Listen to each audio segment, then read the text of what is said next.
Hey, sit down, grab a drink, grab a snack. We're about to plan out our Q4 as mothers, as business owners, as entrepreneurs, as human beings to set ourselves, our businesses, our homes, and ourselves up for success in 2026. Let me grab a drink and then we're gonna get started. So we're going to plan out our goals into a couple different categories. I'm gonna do 7 categories, and if it seems like a lot, just stick with me. You don't have to do them all. Category number 1, home goals. What are just 1 to 2 things that you are going to get done around the house before the end of the quarter, the end of the year, the end of 2025 to make your home less stressful? Because let's be honest, my house is stressful. It's cluttered.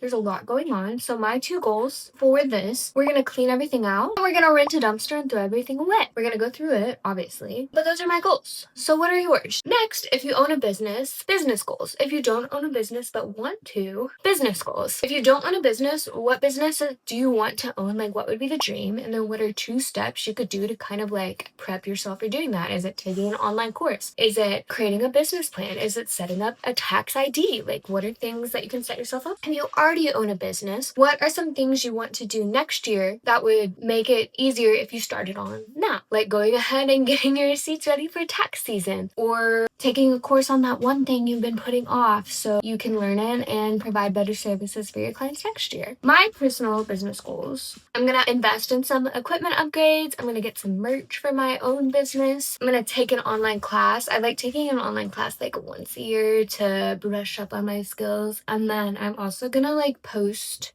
consistently on social media what that looks like for me, what the dream is, and I'm not gonna like hate myself if I don't get this done, because it's a lot. But I'm gonna post every day on TikTok, 3 to 4 times a week on Instagram, repurpose that to YouTube Shorts, and then maybe post once a week on YouTube, but I'll be happy with once a month. Is that a lot? Probably. Am I gonna get that done? No. But am I statistically 42% more likely to get it done since I wrote them down? Yeah. Personal and fitness goals. What are you going to do personally to do something kind of nice for yourself? What have you been putting off? Have you been putting off going to the dentist? I bet you have. Schedule yourself a little dentist appointment. Schedule yourself a facial. Get that gym membership. Go on 10-minute walks in the morning. Wake up 20 minutes before your toddler to have some me time. I don't know, anything that's going to make your personal life better before the end of the year. Make you a healthier, happier, whole person, mother, wife, sister, daughter, whoever you are in life, whatever your titles may be. Write 1 or 2 things down. Personally, I'm going to get back into hot yoga because I love it so much. And now that it's getting cooler, I love walking into that little oven of a room and sweating. Finance. What are we doing before the end of the year to kind of help our finances? If you're a business owner, end of the year signals the beginning of tax season. It's looming.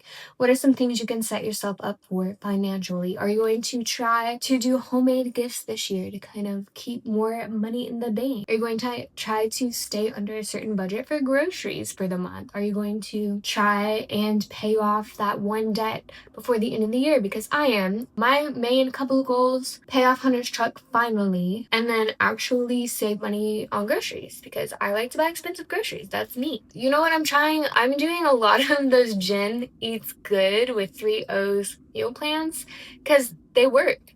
And they're really inexpensive.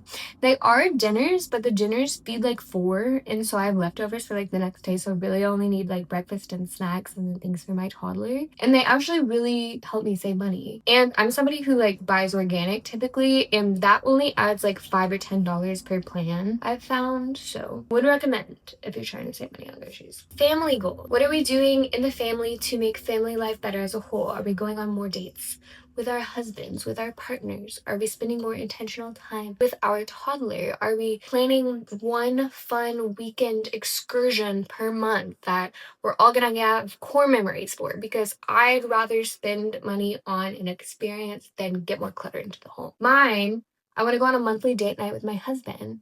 I want to potty train my toddler. And then I do want to do those kind of like, we live in Nashville, so I want to take more advantage of the things here. Because we live in a vacation destination, why are we not pretending to be tourists every so often? Not to be confused with tourists, which I am.